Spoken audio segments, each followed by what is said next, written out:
થઈ ગયું.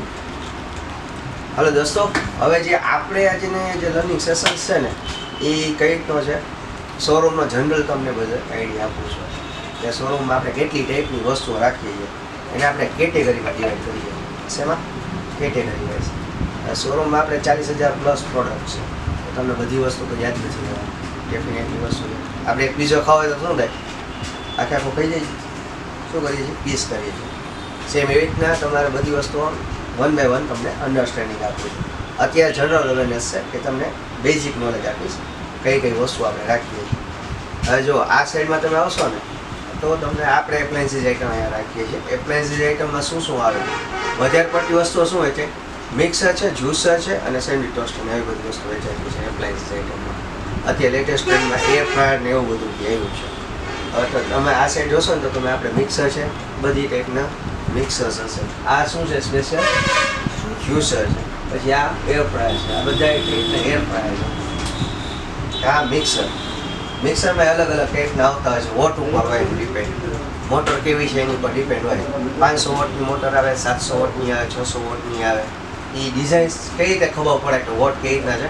એ copper wiring એનું જે કરંટ હોય ને એની ઉપરથી ખબર પડે. મોટર પાવરફુલ હોય તો એ જેટલી પાવરફુલ એટલું વધારે એ સ્પીડથી રોટેશન મારે, એટલું સ્પીડથી તમારું કામ થાય.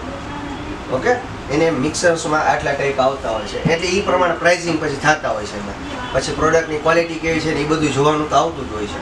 એમાં જારની ક્વોલિટી અમુક સ્ટીલ પતલા હોય તો એનો ભાવ ઓછો હોય, અમુક હેવી હોય તો એના પ્રાઇસ વધારે હોય. આ આપણી જાણ માટે થઈને વસ્તુઓ હોય, બરાબર. આપણે કસ્ટમરને આ વસ્તુ કહેવાની નથી, કારણ કે આપણે તો પ્રોડક્ટ બધી વસ્તુ ધી બેસ્ટ જ રાખીએ. હવે આ સાઈડમાં તમે આવશો તો આ રાઈસ કુકર છે. એમાં તમારે કોઈ પણ ટાઈપના ભાત કરવો હોય, પુલાવ કરવો હોય, કંઈ વસ્તુ તો તમે એમાં કરી શકશો. એર ફ્રાયર વાળી વસ્તુ છે. એર ફ્રાયરમાં શું આવે છે અત્યારે? તો એર ફ્રાયરમાં લેસ ઓઇલમાં તમે વસ્તુઓ કૂક કરી શકો. જે અત્યારે અનહેલ્ધી પ્રોડક્ટ કહેવાય છે બધી. તમે બહારના જેટલા બી ફરસાણ ખાવ છો બધા અનહેલ્ધી હોય છે. અનહેલ્ધી શું કામ કહેવાય? એમાં નકરું ઓઇલ આવે. ઓઇલ આવે એ શું કરે? કોલેસ્ટ્રોલ જમા કરે અને હાર્ટમાં બ્લોકેજીસ કરે. એ સૌથી ખરાબમાં ખરાબ છે. એટલે લેસ ઓઇલમાં તમારે કૂક કરવું હોય તો તમે જે અત્યારે ફ્રાય કરો છો કોઈ બી વસ્તુને તળવામાં, જેમ કે ફિંગર ચિપ્સ વધારે ખવાતી છે, ફિંગર ચિપ્સ સાવ ઓઇલમાં ડૂબાડેલી હોય, એ તમારે આમાં એર ફ્રાયરમાં કઈ રીતે થાય? એમાં તમારે મૂકી દેવાનું, ઉપરથી ખાલી ઓઇલનો સ્પ્રે કરો, ઓઇલનું બ્રશ આવે છે એ તમે લગાડી દો ને પછી એની ઓટોમેટિક એની રીતે એ ગરમ કરે અને 40-45 મિનિટ જેવો ટાઈમ લાગે એમાં તમારી ચિપ્સ બની જાય. પણ એ કેવી ચિપ્સ બને? 20% ઓઇલ લાગે. જ્યારે તમે ઓલી લીધી હોય ને તેમાં તમારું 1 લીટર ઓઇલ થઈ જાય. આમાં તમારે કેટલું જોઈએ? 200 ml ઓઇલ જોઈએ બરાબર છે. પણ હેલ્થ વાઇઝ તમને શું થાય? બેનિફિશિયલ છે. જેને શોખ જ છે રોજ ખાવાનો ફરસાણ, જેને ગાંઠિયા ખાવા છે, ભજીયા ખાવા છે, ભજીયા અમારું બને છે, એ બધી વસ્તુઓ તમારે એમાં આવી. ઓકે, હવે આ બધી કેટલ્સ છે. આ કેટલ્સ શું અમારે કામ લાગે? પાણી ગરમ કરવા માટે. પાણી તમે ગરમ કરી શકો છો. આમાં બીજી વસ્તુ બની શકે, મેગી ને બધું વસ્તુ બને આમાં, પણ યુઝ કરતા આવડો છે. આમાં ચાય બની જશે તમારે, બરાબર છે. આ છે ને ઓપન ટાઈપનું હોય છે, આનું ફિક્સ હોય છે ટાઈપનું. એટલે આમાં બધી રીતે લગી જનરલી લોકો પાણી ગરમ કરવા માટે એટલે શિયાળામાં આ આઈટમ વધારે છે, બરાબર. આ મેં તમને શું કીધું? કેટલ જ છે, પણ એમાં તમારે શું છે? ખીચડી ને એવી બધી વસ્તુ તમારે કંઈક બનાવે. ખીચડી, મેગી એ બધું વસ્તુ આમાં બને તમારે. ઇવન ચાય બી બને. જનરલી ટ્રાવેલિંગ માટે લોકો જતા હોય ને તો આઉટસાઇડ જતા હોય, જનરલ લોકોને બહારનું ખાવું ન હોય, કાંઈ નાના છોકરાઓ હોય એના માટેથી આ વસ્તુ લેતા જતા હોય છે. આ જે છે એ ન્યુટ્રી કપ છે.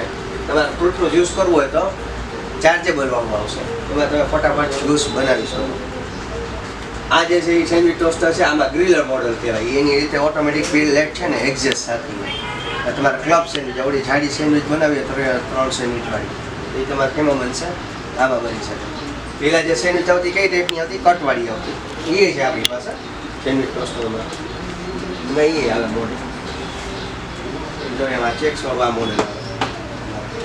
બે ટાઈપના મોડલ છે, એક આ ચેક્સ વાળું અને એક ગ્રીલ વાળું, બરાબર છે. આમાં કટ લાગે સેન્ડવિચમાં, બે પાર્ટ થઈ જાય. આમાં આખી સેન્ડવિચ તમારી. ઓકે, અમુક આમાં 2 in 1 આવે છે, 3 in 1 આવે. 2 in 1 એટલે શું? પ્લેટ તમે બદલી નાખો ને એટલે સેન્ડવિચ થાય, ગ્રીલ થાય અને વફલ બી આવે છે, વફલની પ્લેટ બી આવે છે, વફલ બધી મળે.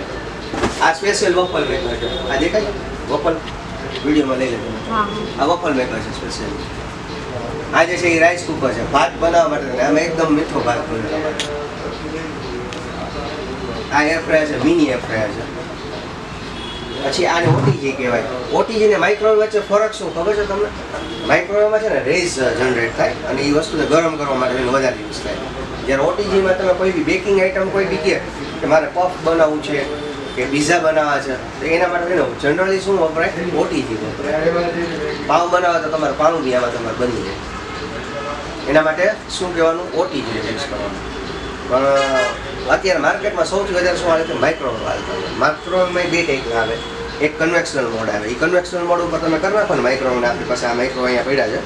માઇક્રોવેવમાં ફંક્શન્સ આવે એ તમે સોલો મોડ ઉપર મૂકી દો ને એના કન્વેક્શનલ મોડ ઉપર, એટલે એ ઓટીજીની જેમ વર્ક કરે. ઓટીજી જેવું કામ તો ન જ આપે, ઓટીજીની જેમ વર્ક કરે. તમે એમાં પીઝાને બધું બની તો છે એવું નથી કે ન બને. ઓકે, હવે આપણી આ જે કેટેગરી છે ને જે એને કઈ કેટેગરી કહેવાય? એપ્લાયન્સીસ કેટેગરી કહેવાય. એપ્લાયન્સીસ કેટેગરીમાં આપણે આટલી તો વસ્તુ રાખીએ છીએ. પછી આમાં ચોપર આવે છે બોરોસિલીના. આમાં શું થાય? તમારે બધી વસ્તુ સલાડ કે કંઈ બી કરવું હોય તો તમારે આમાં કટિંગ કરવું હોય તો કટિંગ આમાં થશે. બીજી આનું મોડેલ 2-3 મોડેલ આવે છે આમાં બી. પછી ઘણા લોકો કહેશે તમને બુલેટ મિક્સર, 1 જારવાળું કે 2 જારવાળું મિક્સર, તો એ તમારે આ ટાઈપનું મોડેલ આવશે. ઓકે, એટલે તમારે કહે કે મારે બુલેટ મિક્સર જોઈએ તો આ તમારે દેખાડવાનું.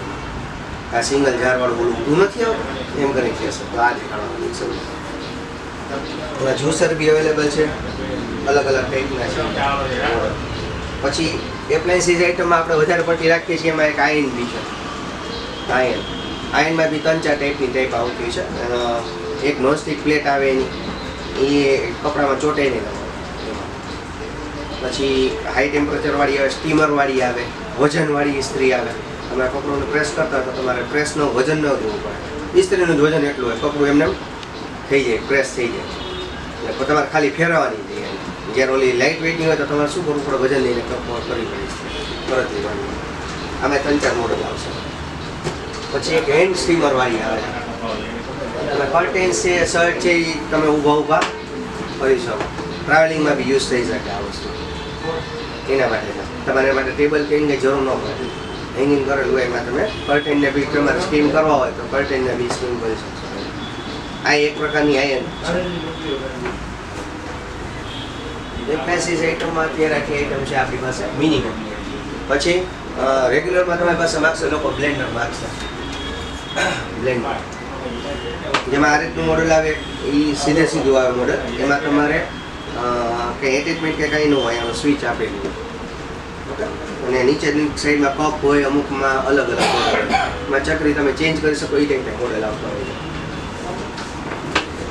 આ સૌથી વધારે વાત. પછી આ ડીએટેચેબલ વાળું મોડલ છે જેમાં આ છે ને એ પાર્ટ એનો છૂટો થઈ જાય. ડીએટેચેબલ મોડલ એટલે બે અલગ અલગ. આને તમે વોશ કરવા મૂકો તો કાંઈ થાય નહીં. આમાં ઇલેક્ટ્રિકમાં ધ્યાન રાખવું પડે તમારે. ક્યારેક વોશ કરવામાં પાણી અંદર ન હોવું જાય તો શોર્ટ સર્કિટ થવાની ચાન્સીસ પણ થાય નહીં જનરલી. આ તો કેર માટેની વસ્તુ છે. બાકી તમે આનો તો આખો પાર્ટ વોશ કરવા મૂકી દો તો વાંધો ન આવે. ત્યાંનું મોડલ આવી રીતે આવશે એમાં તમારે.